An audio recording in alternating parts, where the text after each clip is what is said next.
1. Good day, grade 12 learners and teachers.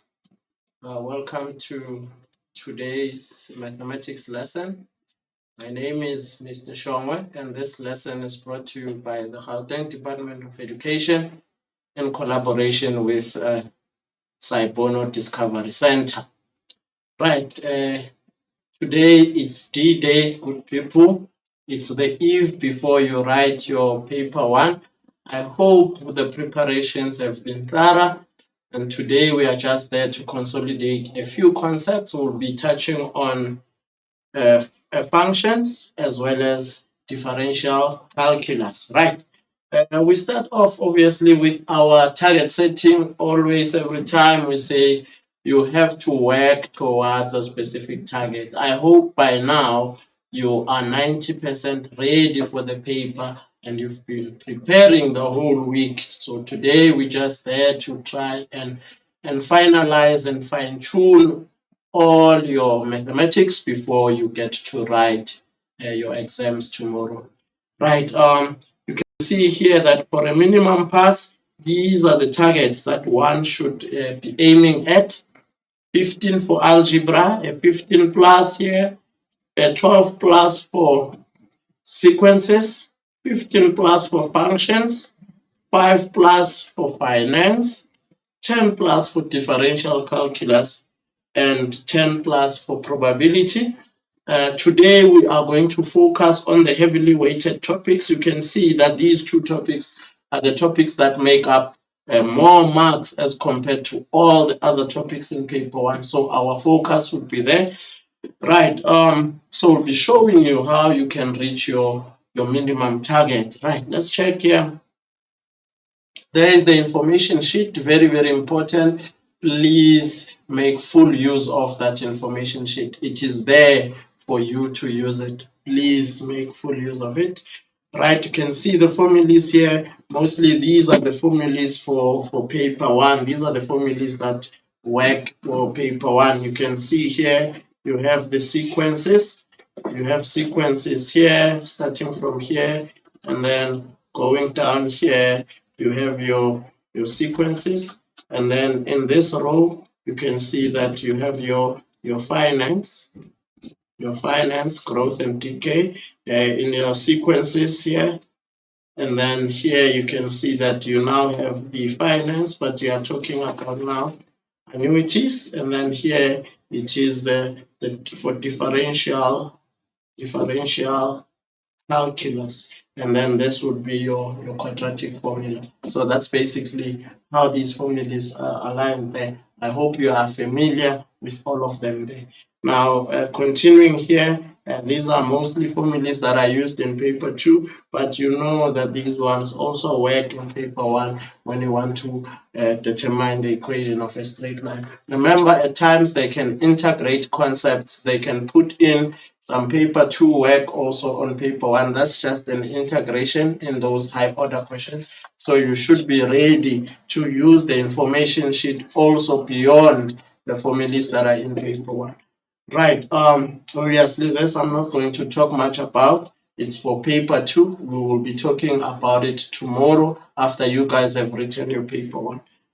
Right, now we look at the examinable concept. We're going to start off with our functions and inverses. Let's check what they will be examining you on. The sketching, you need to know how to sketch all the 4 algebraic functions. The first one is a straight line linear. The second one is a parabola. Remember, the parabola can also be written in the form a into x plus p squared plus q. That is the turning point form. And this one here is the dual intercept form. So you then have the rectangular hyperbola as well as the exponential curve. You should know how to sketch all these functions. And then you also should know how to sketch inverses of a straight line, a parabola, and an exponential function. In also sketching those, you need to check whether the inverse is a function or not, and then you take it from there. Determine the domain, the range, the asymptotes, the turning points, the intercepts, the line of symmetry for the functions that have a line of symmetry. You should be able to talk about increasing and decreasing functions as well. as well as the interpretation of all the functions and the inverses. So that's those examinable concepts. Right, let's look at the basic characteristics. What do our function have? They have the x and the y-intercept. Remember, some functions would not have the x-intercept. Like for an example, if you draw a basic exponential curve, it will not have an x-intercept because its asymptote says it should be above the x-axis. However, we characterize functions with intercepts. We also characterize functions with turning points, but the turning points only apply to the parabola or the quadratic function. We also align functions to axis of symmetry, the line that cuts the graph into two equal parts. We know that to be true for a parabolic function. We also know that to be true for a hyperbolic function. That would be the line of symmetry. So the line of symmetry will apply to a parabola as well as to a rectangular hyperbola. Right, and then we have the asymptotes. The asymptotes are applicable for the hyperbolic and exponential functions. That is a line that the graph approaches but never touches. So that is the asymptote. The graph is not defined at that particular line. And then you need to speak to domain of each function. You need to speak to range of each function. Right. Now, what are the interpretation points to look out for? You need to know how to determine the equation of all functions. If they are sketched for you, you need to be able to go back. You need to be able to work with horizontal, vertical, and diagonal lengths. That's very, very important. You know, when you work with a horizontal length, if this is AB, then the length of AB should be x at B minus x at A. But if our AB was vertical, this would be y at A, x at A, y at A. This is x at B, y at B. If we want to find the vertical distance, we're going to say that the distance AB as a vertical distance would be y top minus y bottom, y at A minus y at B. So you are taking the y top minus y bottom. Also, if you have a diagonal length AB, x at A, y at A, x at B, y at B. If you have a diagonal length, then you're going to use that the distance of AB would be equals to, you use the distance formula, x at A minus x at B all squared plus y at A minus y at B all squared. That is how you find the diagonal distance there. So you have the horizontal one, which only depends on x, the vertical one, which only depends on y because x is constant. And then we have a diagonal distance where now both x and y are changing. So you need to use the distance formula. Right, we also need to know increasing and decreasing function. Remember, a function is always increasing when an increase in x values lead to an increase in y values. And then we have the point of intersection. That is where if we are given f and g, that is where f of x is equal to g of x. You calculate the x values of the point of intersection. You substitute back to the original equation to get to the corresponding y values. So this is the same as the application of the simultaneous equation that you do in algebra. Then inequalities with functions, you need to know how to interpret. Those are graphical interpretations for which values of x is f of x times g of x greater than 0. Those are interpretation questions in terms of inequalities. You have to be able to solve that graphically without having to use the algebraic method. Right, you also need your transformation. You talk to your reflection about the x-axis, about the y-axis, and also about line y is equals to x. You also talk to the translation, where you're going to move horizontally and move vertically there. So average gradient between 2 points, you know, when you are given 2 points, A and B, where you have x at A, y at A, x at B, y at B. To calculate the average gradient between those 2 points, we are saying y2 minus y1 over x2 minus x1.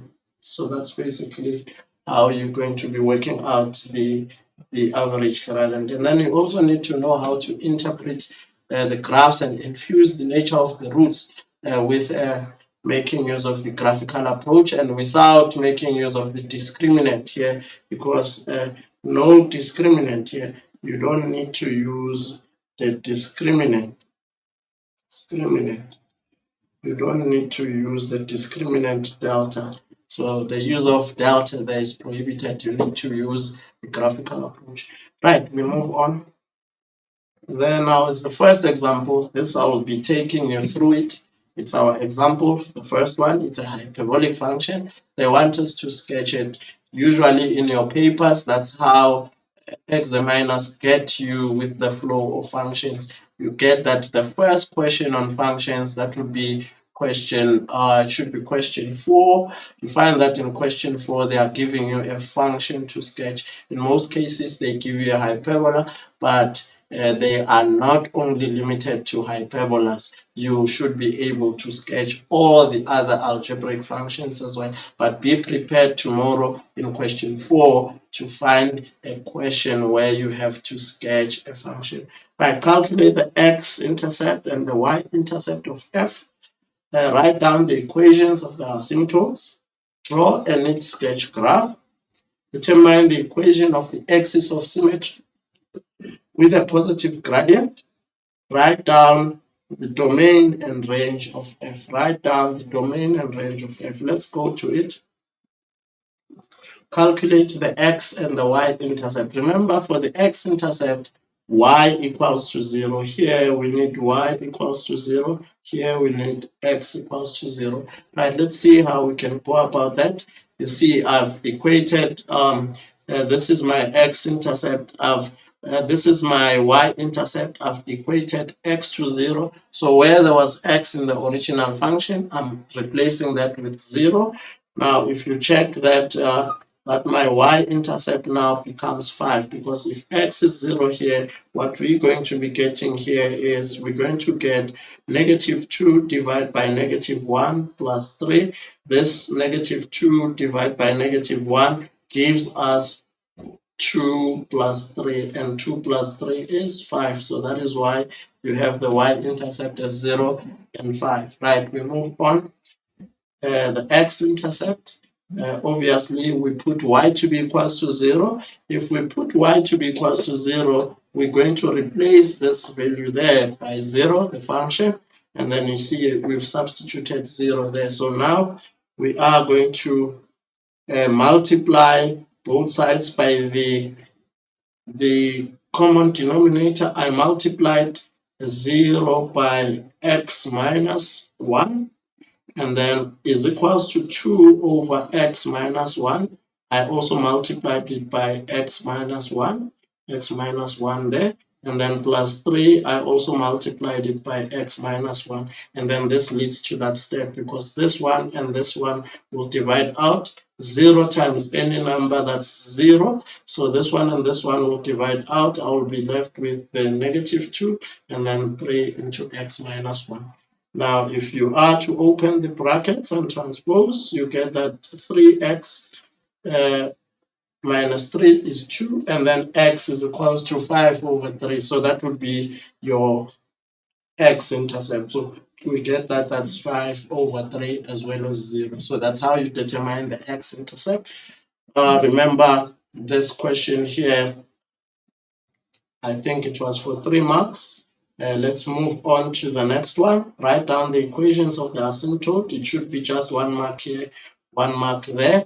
That is the equation of the asymptote here. You get a mark for the substitution there, and then the answer as well here, the substitution there as well as the answer. So it should be 4 marks. I don't recall how many marks I did put there, but it should ordinarily be 3 to 4 marks. So the asymptote, we are going to get the asymptote from here. We say x minus 1 equals 0, then x is equals to 1. And then from there, if we close the whole thing here, we get that y is equals to 3. So those are equations of the asymptotes. And then we move on. we want to sketch the graph. Remember, when you sketch, you are going to be looking at the asymptote, and then you look at the shape. Let's go back here. If you check the shape here, A is -2, which means A is negative. So we expect that the graph should be on the second quadrant and in the fourth quadrant, because A is negative. And then from there, we'll put asymptotes and our intercept. So let's check now with our graph. There we go. You can see that this is the x-intercept, this is the y-intercept, and then you can see the graph is on the second quadrant of the asymptotes, and as well as the fourth quadrant of those asymptotes. So that's how you draw the graph, and that's how you get your 4 marks. Usually they'll give you a mark for each asymptote, and then from there it might be for 3 marks. They give you the mark for the shape, 3 marks there. But if it is 4 marks, then so be it. It will be allocated those marks as they should. Right. We move on. Determine the equation of the axis of symmetry with a positive gradient. I normally say if you want axis of symmetry, the easiest way to do it would be you take that this is x plus p from the general equation a over x plus p plus q. You take that now, this is for the positive one, x plus p plus q, and for the negative one, it's negative x plus p plus q. So you just generally take it from the equation. This would be the positive axis of symmetry, and then if you want the negative one, you put brackets, you put negative there, so it's plus minus there. So now they want the one with a positive gradient, so they want the top one. So what am I going to do? I'm going to take this exactly as this from the function. So I would have y is equals to x minus 1 plus 3. So this would be y is equals to x minus 1 plus 3, y is equals to x plus 2. So that's how you would work that out. Let's see with my animations. There we go. So we get that this is y is equals to x plus 2. So that's how we get the axis of symmetry with a positive gradient. Let's look at the domain and the range. Remember the domain of this function. X is defined for all real numbers except the asymptotes. Y also is defined for all real numbers except the asymptote. So to write down the range, the range is y, an element of all real numbers, but y cannot be the asymptote. And then for the domain, x an element of all real numbers, but x cannot be equals to the asymptote as well. So we've done the first question. It was to sketch a hyperbola, and then now we have to move on to the next question and see what it has in store for us. Right, this is the activity on the hyperbola that you guys should go through. It's just the 2 questions, so I am going to give you just say 5 minutes. I'm giving you 5 minutes to try this problem out. Please work as quickly as you can so that we can get on with our work. Your 5 minutes time starts now.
Right, hello and welcome back. I hope you were able to work through this problem. Now, the only difference that we see here is that we are given the point of intersection of the asymptotes, which means that we are indirectly given the asymptote. So we know our asymptotes here would be x is 2, y is 3. That's what they basically have given us there.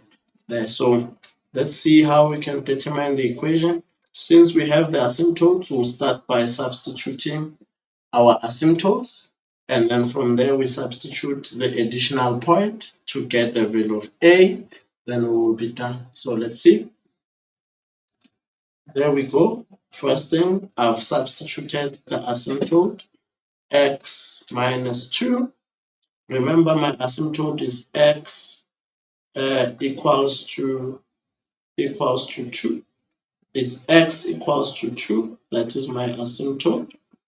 So I transpose that, I get x minus 2 is 0. That's what I should have in my equation. So that is why here you have x minus 2. And then the y value is 3. You substitute it exactly as is there. And then now we need to substitute a point, 1 and 0, so that we can calculate the value of a. See, we substituted x is equals to 1 and y is equals to 0. And then from now, we need to solve for a. In solving for a, we get that a equals 3. Now that we've worked out the value of a, it should be easy to determine the equation because we just plug in a and then we plug in the value of the asymptotes that we were given. So that is the equation of that hyperbola. And then the next question says, write down the domain of g of x if g of x is f of x minus 2. So what we can do here, we can determine the domain of f. If we can determine the domain of f, which is x an element of all real numbers, but x cannot be equals to the asymptote, which is 2. But now you are shifting all the points on f by 2 units. So the shift here, the shift is x minus 2 is equals to 0, x equals 2. So we are shifting the graph 2 units to the right. So we're moving the graph 2 units to the right, which means that if we move the graph 2 units to the right, all the values in the graph will shift by 2 units to the right. So even your domain shifts by 2 units to the right. So we will add 2 here for the shift. So that will be the domain of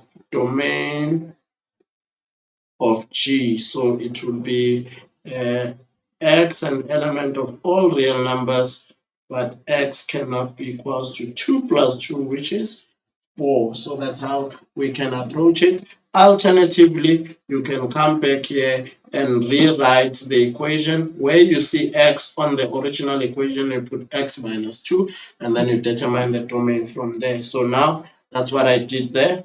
Where I see x, I replaced the x with x minus 2.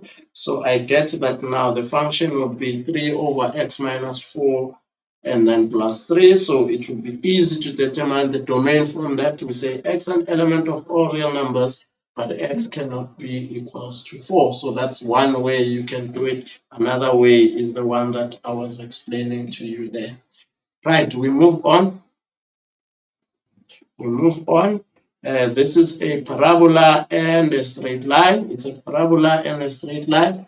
I want us to go through it quickly together. The parabola f of x, which is px squared plus qx plus r, intersects the x-axis at A and C and the y-axis at B. The equation of the axis of symmetry of the parabola is x equals to 3. M is the point on the turning point of F. The line through A and B has the equation negative x plus 7 with N on BA. Right, and then they say calculate the coordinates of A and C. You can see A as well as C are the x-intercepts. A is a common x-intercept between the straight line and a parabola, and B is the x-intercept of the parabola. And then they say show that x is equals to p is equals to -1, q is 6, and r is 7. So they need you to determine the equation of this parabola. That's what they want from you. And then determine the area of triangle AOB. So you have the triangle here, AOB. You can see that this is a right-angled triangle. So you know to determine the area here, it should be area of a triangle is half the base, which is OA, multiplied by the perpendicular height there, which would be OB, like that. So it means you will need the distance OA and the distance OB to determine the area. And then there are the inequalities for which values of x is g of x greater than 0, and where f of x is less than g of x. Right. Now let's start with the first one, calculating the coordinates of A and C. We said A and C are the x-intercept of both the parabola. A is the x-intercept of a parabola and a straight line. So it's a common x-intercept. And then C is the x-intercept of the parabola. Now here, they try to trick you, good people. Most cases here, you would want them to give you the equation of the parabola, and then from the equation of the parabola, you will get the x-intercept. But in this case, they did not. They want to see whether you are able to use symmetry in a parabola. Please make sure that by the time you write your exam tomorrow, you know how to use symmetry of a parabola. Now let's see how we can best use our symmetry here. So we can start with the coordinate of A, because A is common between the straight line and a parabola. And fortunately, we do have the equation of a straight line. So we're going to find the x-intercept using the straight line. After working it out, we're going to use the fact that x at M, which is the axis of symmetry, is x at A plus x at B divided by 2, because the axis of symmetry is the midpoint of what? It is the midpoint between the two x-intercepts. So that is the main idea that they want you to actually use here. Let's see. You see, I'm taking the equation of a straight line. I am using that. I'm equating x to 0 because I'm finding or determining the x-intercept. So the x-intercept, y equals 0. So I've equated y to 0 there. And then when I solve, I get that x is equals to 7. Now I know that this is 7, and I know that this is 3. So I can be able to work that out using the midpoint formula or using symmetry. Now we have the coordinate of A. To work out the coordinate of B, we use the midpoint formula. You can see I wrote it down there. And then I know the midpoint is 3. That is the axis of symmetry. I know x at A is 7. I divide that by 2. And then I solve for x at C. So I'll multiply both sides by 2. If I multiply by 2 here, I'll be getting 6 here, and then here the 2 and the 2 will divide out. I'll be left with x at C plus 7. So to calculate that, we get that x at C is equals to -1, which means the coordinates of C are -1 and 0. So you can see how we actually work with that. You should be very, very careful. I'm repeating myself here to say it's not always the case that when you want the x-intercept, they'll give you the equation of the function. They can use symmetry like they did here. Right, the next question, now they want the equation of the parabola. So they're saying show that P is -1, Q is 6, and R is 7. So you are fortunate here that they are giving you a direction to say P should be -1, Q should be 6, and R should be 7. So you always know whether you are on the right track or not. So let's go. Now, because we already have, if I check here, we already have -1 and 0, 0 and 7. So we already have here -1 and 0. We have 0 and 7. This tells us now that obviously we are given two x-intercepts, and we need an additional point on the graph to be able to calculate or to be able to determine the equation. So we can get this point on the graph, which is the y-intercept of the straight line. That is when x is equals to 0. So this would be 0 plus 7. We get a y is equals to 7. So we know that this is a point 0 and 7. So we can use the two x-intercepts and that additional point. So let's see, we use because we are given the x-intercept form, we use a into x minus x1 and x minus x2. Now, in doing that, we get f of x is equals to a into x minus 7 into x plus 1, because 7 and 1 are our x-intercepts. Let's see. Now, what we can do is we substitute 0 and 7. So you can see here, where we see x, we put 0. Where we see y, we put 7. That is the additional point on the graph that is on the y-intercept. Now we work out the value of a. We get that a is equals to -1. Now, since we've determined the value of a, it now becomes easier to determine the equation, because we'll just substitute a here and then we're going to apply distributive law to actually simplify the brackets. Right, let's see. You see, I put the value of a there and then I return this one here, there it is there. And then from there, the distributive property, can see that I get the product x squared plus x minus 7x minus 7. That is the distributive property of the binomials, a binomial multiplied by the binomial. I can obviously simplify what is here because I have like terms, plus 7 plus x minus 7, that gives me -6. Now I can distribute the negative. Distributive property again, I get negative x squared plus 6x plus 7. So this would be the equation. Now I can conclude that P equals -1. You can see that's the value of P. Q equals 6 and R equals 7. So we were able to work out all the values that they wanted us to work out. So that's good work. Right, let's move on. Determine the area of triangle A or B. Determine the area of triangle A or B. I did speak to the area earlier on to say we check the triangle of interest. You can see that this is a right angle triangle. So the area would be half the base multiplied by the perpendicular height. Now let's see. OA, we need the base OA, that is from the origin to this value. Remember, we calculated this value as 7 and 0. So that is why we say OA is 7 units, because it's x on the right minus x on the left.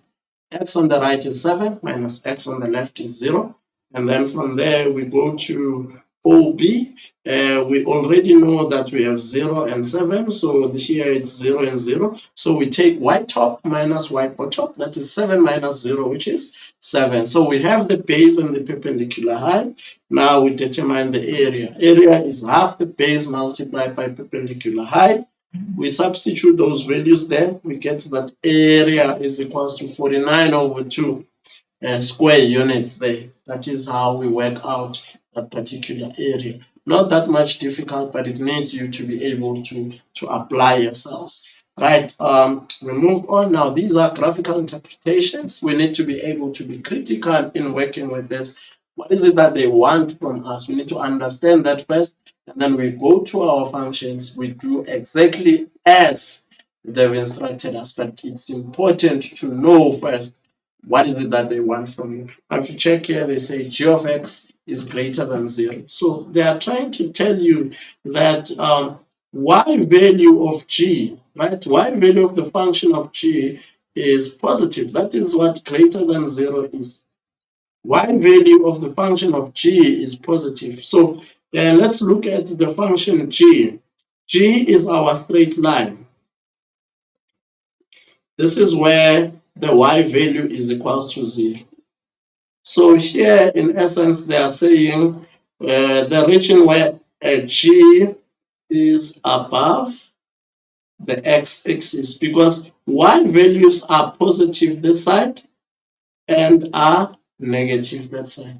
So they want the y value which is positive. So they want the portion of the graph that is above the x-axis. This is the portion that is above the x-axis. So we want to describe that portion. Remember, here we have 0, we have 7 and 0. So we're going to say that it occurs when x is less than 7. When x is less than 7, then you get that the graph is above the x-axis. So that's what we get there when x is less than 7. So it's important for you to know how to analyze. Now here they are saying f of x less than g of x. So they are saying graph of f is below g. So they are saying the graph of f is below g. So we need to go and note where the graphs are equal, because here they are comparing the two graphs, comparing f and g. So if we compare f and g, we need to then go to where they are equal, because one cannot be below the other if we do not know where they started. So in order for you to have someone winning a race, that you should have that everyone starts at the same point, at the same position. That would be the starting block in athletics. And then as they run, they start overtaking each other along the way. So you can see one ahead, one behind. So that's the same concept that would work with functions. We're going to go where they are both equal. That would be the starting point, and they are equal here at the point of intersection, and there at the point of intersection. We are going to draw a vertical line there. So we can see that our answer should lie between 0 and 7.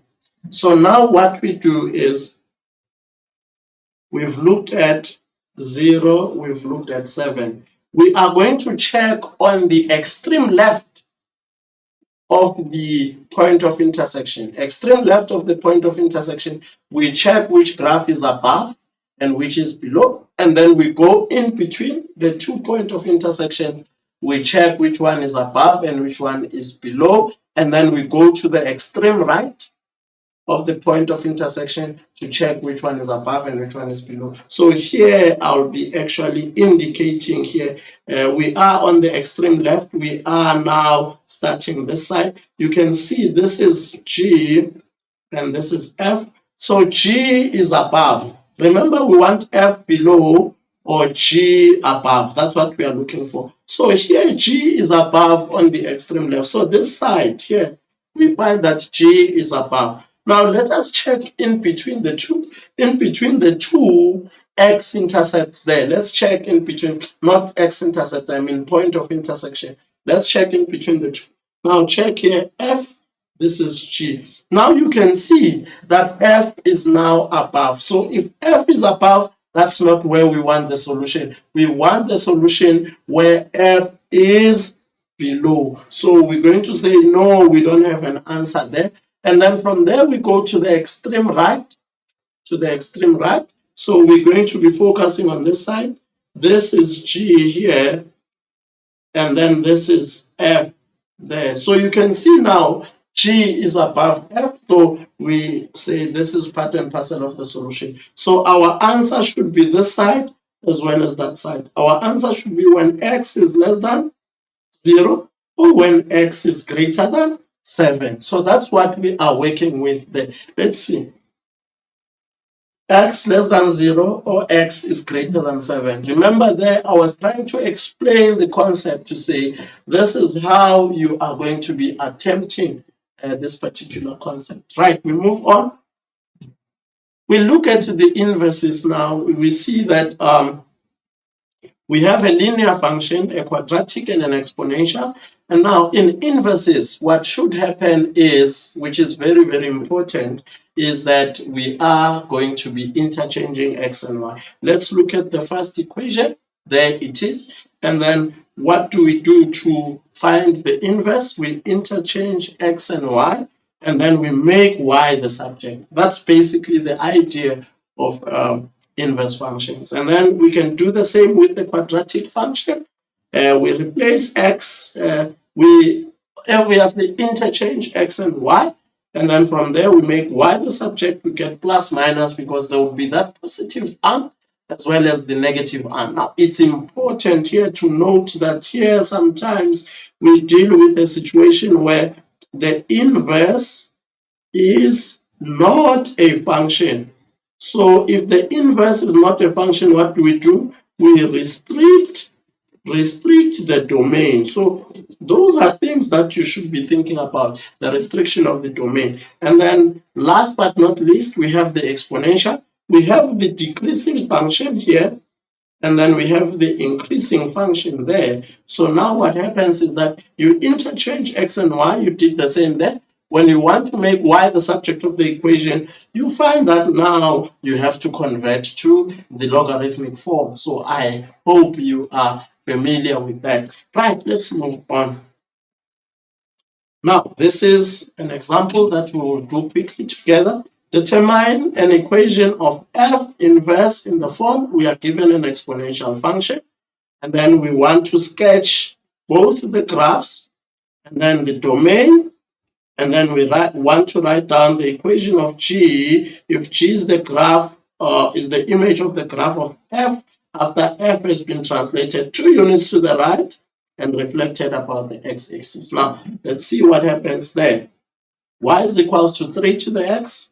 We get that when we interchange x and y, we get that y inverse would be the log to the base 3 of x. The log to the base 3 of x. And then we move on to the second one. We need to sketch because we are dealing with an increasing function. This is what we should be getting. And then the point there, 0 and 1. And then when we reflect that, this would be the reflection of that particular graph. It will have 1 and 0. And then this would be the line of reflection because we are dealing with an increasing exponential function. Now let's see. Obviously, that's what pops up. It's an increasing function. We get the y-intercept, and then when you interchange, the y-intercept becomes the x-intercept, and the x-intercept becomes the y-intercept. So you can see it's an increasing function there. You've interchanged, it's still an increasing function. So this is the inverse, and this is the original function. Right, we move on.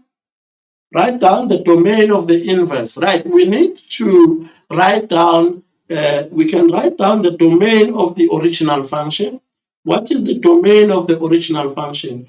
Domain of f, it would be x, an element of all real numbers, and then the range of f, the range of the original function would be y should be greater than 0. Now, what happens? You are interchanging, which means the domain becomes the range, and then the range becomes the domain. I've interchanged x and y. So this is the domain and range of f. So this is the range, and this is the domain. So that's what happens. The domain becomes the range, and the range becomes the domain because you are interchanging x and y. So let's see, we get indeed x greater than 0 because when we look at this, we can see that this graph is defined from here going that side. So here going that side are values of x that are greater than 0.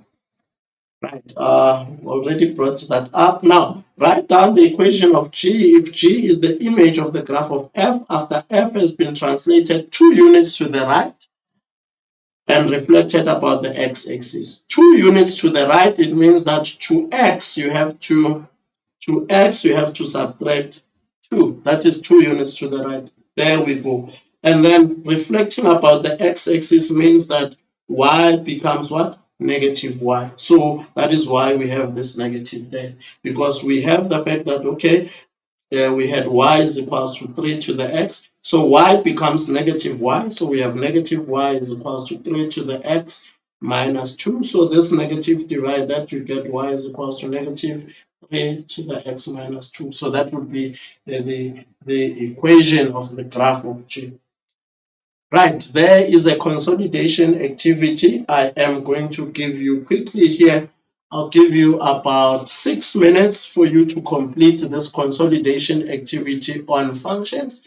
Please work as quickly as you can. 6 minutes should be enough. Your 6 minute time starts now.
Right, hello and welcome back. Let's look at this consolidation activity. But before we do that, I want to clarify something on the problem that we just did on the parabola. I've made a mistake there with the x-intercept. The x-intercept was supposed to be 7 and 0, not 0 and 7. I wrote 0 and 7 there. So the x-intercept is 7 and 0. I just made an error there.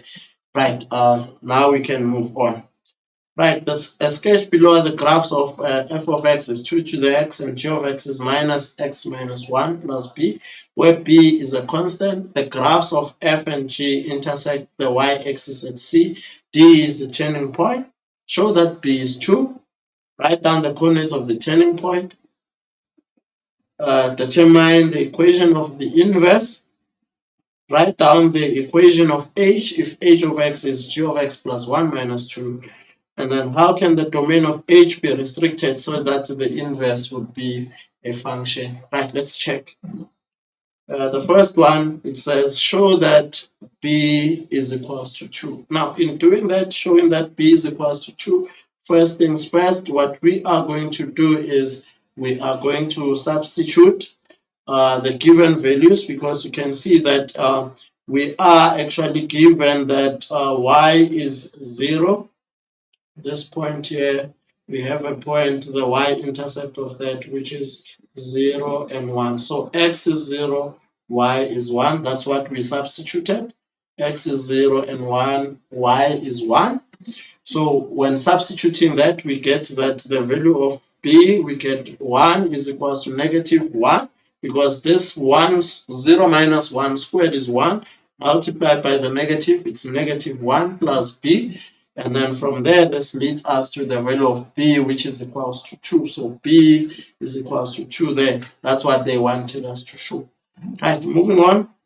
Write down the coordinates of the turning point. Already we have the equation for g. So to write down the equation of the coordinates of the turning point would be easy, because we have this value and that value there. So we're going to have x minus 1 equals 0, x equals 1, and y equals 2. So it turns at x is 1 and y is 2.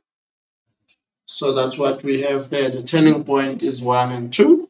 That is from the standard form there. Determine the equation of the inverse of f. We want the inverse of this one, which is an exponential. So we're expecting to get a logarithmic function. You can see that y is equals to 2 to the x. We interchange x and y.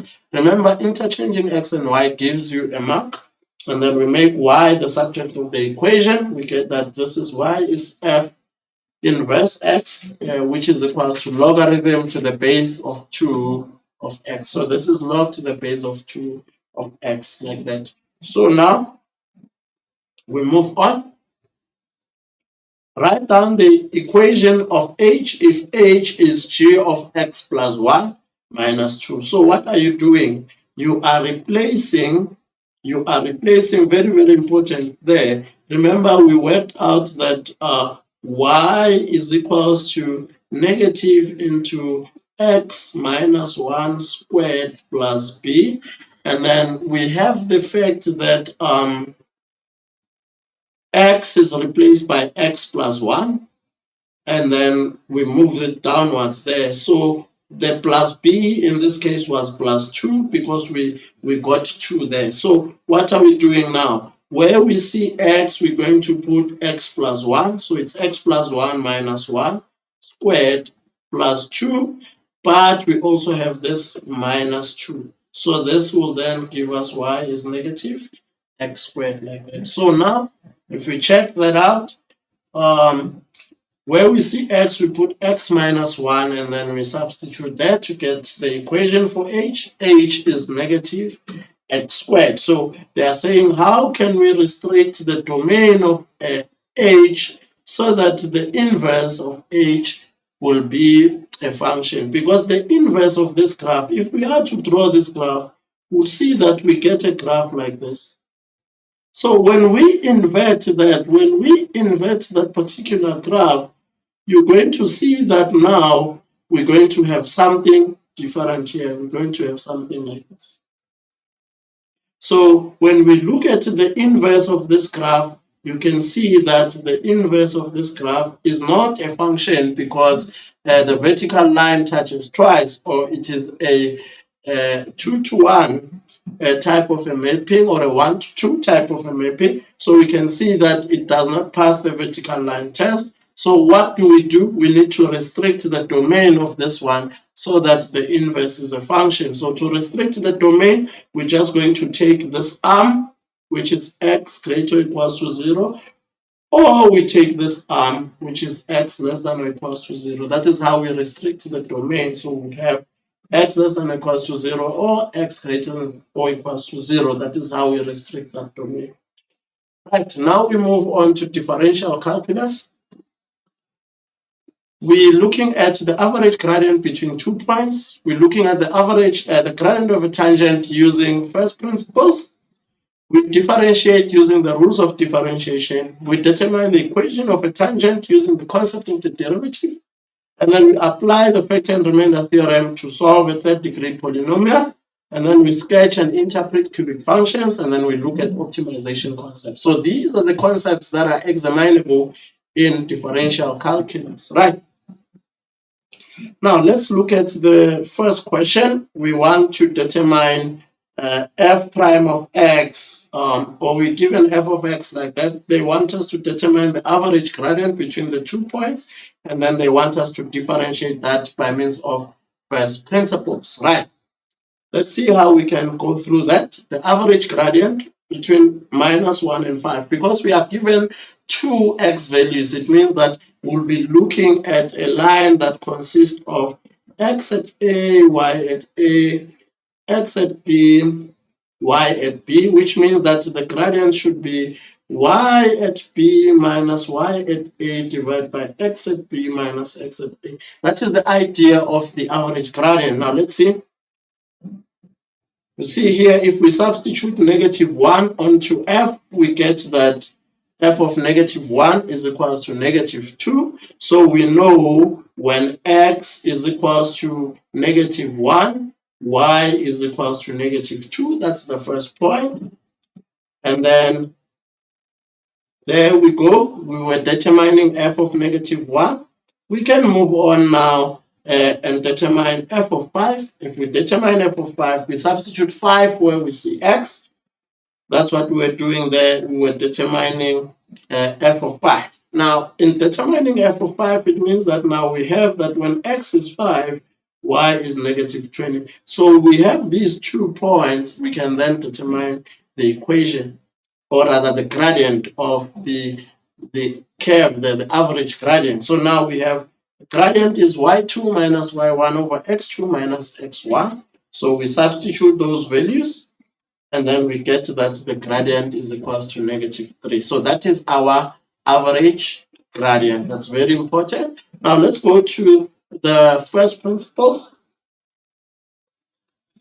Obviously here we are saying we're determining the average gradient. Now the first principles, remember the equation is in the formula sheet, so it's important for you to copy it correctly. Please do not make mistakes with notation. This question might be for 5 to 6 marks. So it goes a long way in assisting you to pass calculus, right? Let's see now, f prime of x from first principles. First things first, we have that equation. So we're going to determine f of x plus h first. So when we see x, we put x plus h. That is where we start.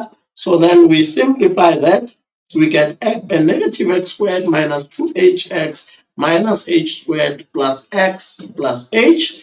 And then from there, we get that f prime of x is the limit as h tends to 0 of f of x plus h minus f of x over h. Now, in doing that, we can substitute f of x plus h. We've already worked it out here. So we substitute it there. We subtract f of x. If you check, we did not mess up the notation and the equal signs there. We did not mess those up. So it's important. Right, and then from there, we get that f prime of x is the limit as h tends to 0 of.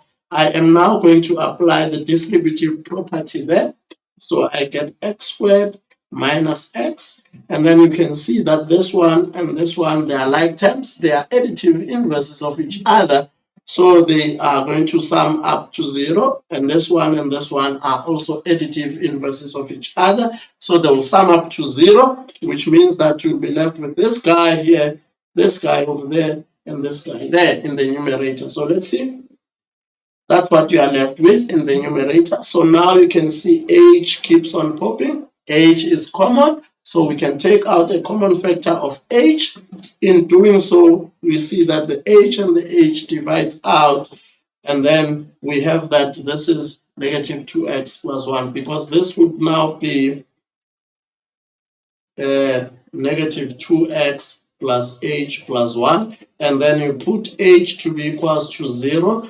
And then you get negative 2x plus 1 there. So that's how you work with that, first principles. Right, now the rules of differentiation. Instead of using first principles all the time, it is sometimes necessary that we learn the rules of differentiation, because they allow us to differentiate even more complex expressions that we would not be able to differentiate using first principles or the definition. Right, now we speak to the notation. We're going to use f prime of x if we have f of x. We're going to use dy dx if we have y. And then we're going to take the operator of the expression, or d dx, when we are differentiating expressions. Right, let's look at the approach to rules. Please make sure the notation is okay. Please make sure that the equation is written in that form. Please ensure that you do not have brackets, you do not have fractions, you do not have root signs for you to differentiate. And then factorization of the numerator and the denominator is sometimes pivotal, especially if you are given trinomials or even polynomials, cubics for argument's sake. So we need to revise basic factorization for you to be able to work effectively with this. Right, change of sign rule, sometimes it's imperative. Now let's see the examples there.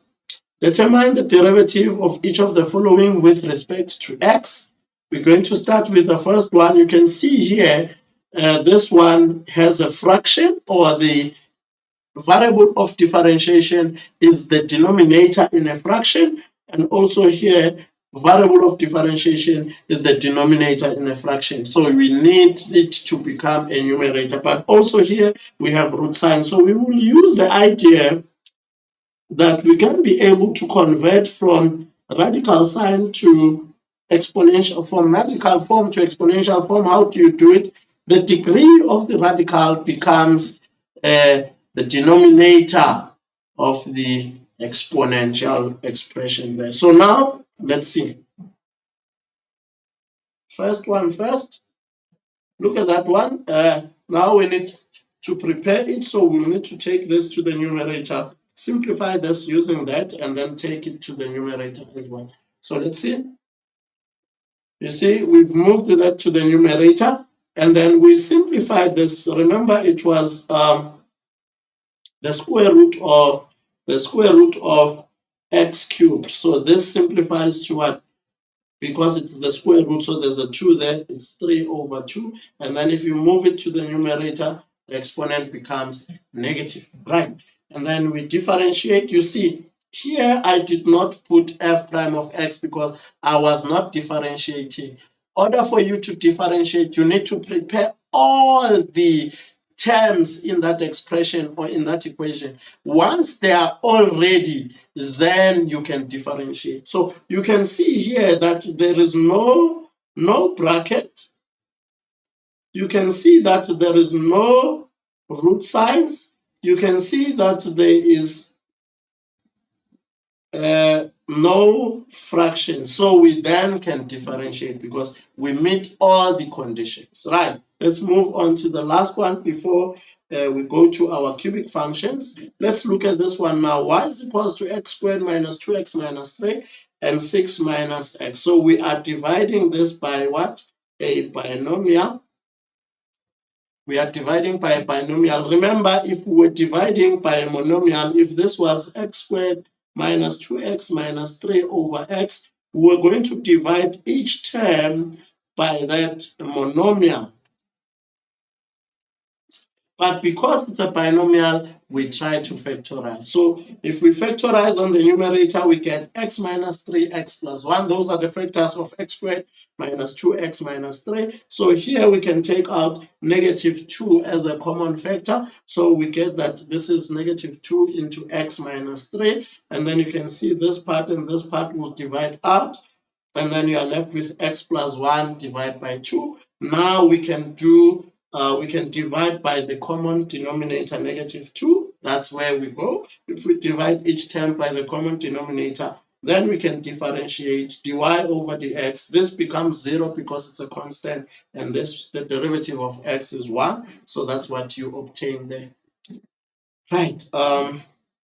This was the activity that you were supposed to actually go through, but because of time, we are not going to look at that activity. I just want us to look at one example of sketching a cubic function quickly. We are actually running out of time. So we're still left with the equation of a tangent. I'll move on from this, and then I'll go to the sketching of a cubic function, which is very, very important as well. Right.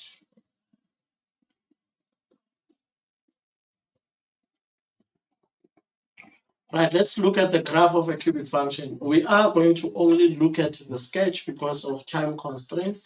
So the graph of a cubic function, f of x is ax cubed plus bx squared plus cx plus d. A cubic function have up to 2 stationary points, and all cubic functions have 1 point of inflection. So if a is greater than 0, we have the 3 possible shapes. Remember, the shapes of a cubic function will depend on how many stationary points you have. If you have 2 stationary points, then we have a function that increases, decreases, and increases again. And then if you have 1 stationary point, you can see a function that increases, point of inflection, and it increases again. If you have no stationary point, it increases, point of inflection, and increases again. So we do have that the concavity changes at the point of inflection. Right, also when a is less than 0, it's a mistake here, it should be a less than 0, and these are the 3 possible shapes there. Right, now I want us to look at the steps on how to sketch. Number 1, we can look at the stationary points. We can look at the sign of a, which will give us the shape. We can determine the x and y intercept. And then we can determine the point of inflection, but only if it was asked. And then we can plot the points on a smooth curve. Right, let's go through this particular cubic function quickly. We are given f of x is x cubed minus 4x squared minus 11x plus 30. And then they say use the fact that f of 2 is 0 to write down the factor of f of x. Calculate the y-intercept, the x-intercept, the stationary points, and then you draw. Now let's see. X minus 2 is a factor because remember they said f of 2, which means x is equals to 2. And then x minus 2 equals to 0 will be a factor. So we've written down the factor. And then the second one, y-intercept, we put x to be 0. If we put x to be 0, we get y is equals to 30 because everything here becomes 0. So we have the y-intercept. The coordinates of the y-intercept are 0 and 30. Now we need to calculate the coordinates of the x-intercept. We already have a factor that is x cubed minus 4x squared minus 11x plus 30. So we are going to use either long division, synthetic division, or we're going to use inspection. But for the purpose of this presentation, we adopted the synthetic division method. So now, x-intercept, we put y to be 0, and then we have that the cubic would be equals to 0. Then we have our synthetic division. We're going to put in our coefficients. So a is 1, b, this is a, this is b, this is c, this is d. It's coming from the fact that we have ax cubed plus bx squared plus cx plus d. So I put in those coefficients there. and then I put in my factor there. If I start with 0, 1 plus 0 gives me 1. 1 times 2, it gives me positive 2. Negative 4 plus 2 is negative 2. Negative 2 times 2, that gives me negative 4. Negative 11 minus 4, that's negative 15. Negative 15 times 2, that gives me negative 30, which means that the last term becomes 0, and this is the remainder. So the remainder should always be 0. If the remainder is not 0, then it means there's something wrong that you are doing there. Now, from here, we would say we have 1, negative 2, and negative 15. This is the coefficient of x squared. This is the coefficient of x. So now, let's see. That's what we have there as our factors. And then we factorize further the x squared minus 2x minus 15. We factorize that further. And then we get that x is 2, or x is negative 3, or x is 5. Those are the x-intercepts. We move on quickly to the coordinates of the x-intercept. As we move to the stationary points, we know we have to take the derivative. There is our derivative there, 3x squared from here, minus 8x minus 11. This one is 0 because it's a constant.